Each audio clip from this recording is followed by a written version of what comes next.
Depreciation के बारे में तो तुमने बहुत कुछ सुना होगा, पर यहाँ पर हम बात कर रहे हैं एक मशीन की जिसमें तुम्हें दे रखा है कि एक मशीन खरीदने के 2 साल बाद उसकी वैल्यू 97,200 हो जाती है।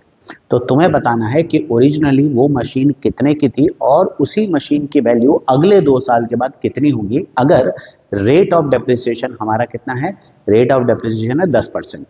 अब देखो, रेट ऑफ डेप्रिसिएशन, जब हम डेप्रिसिएशन की बात करते हैं ना, तो डेप्रिसिएशन में कंपाउंड इंटरेस्ट वाला ही फॉर्मूला लगता है। बस क्योंकि डेप्रिसिएशन में वैल्यू कम होती है तो हम 1 प्लस आर अपॉन 100 की जगह पर 1 माइनस आर अपॉन 100 की पावर n लगाते हैं, जहां पर p का मतलब है ओरिजिनल वैल्यू, जिसको हम प्रिंसिपल कहते थे। तो इसकी ओरिजिनल वैल्यू निकालनी है और तुम्हारे को दे रखी है अमाउंट, अमाउंट मतलब फाइनल वैल्यू 2 साल बाद की।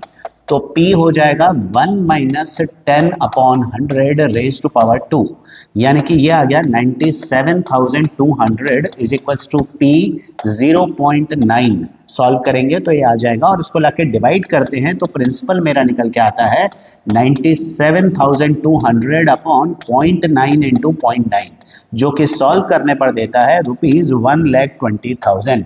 मतलब इसकी असेट की जो वैल्यू है वो है ₹1,20,000 ओरिजिनल वैल्यू।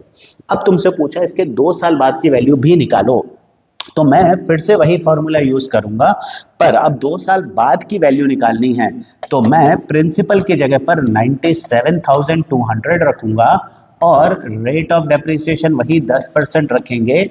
अब 2 साल बाद इस पर 2% 10% तुम लगा सकते हो। ये सॉल्व करके निकल के आता है ₹78,732। वैसे तुम 1,20,000 पे भी 4 साल का डेप्रिसिएशन निकालते सेम आंसर आता।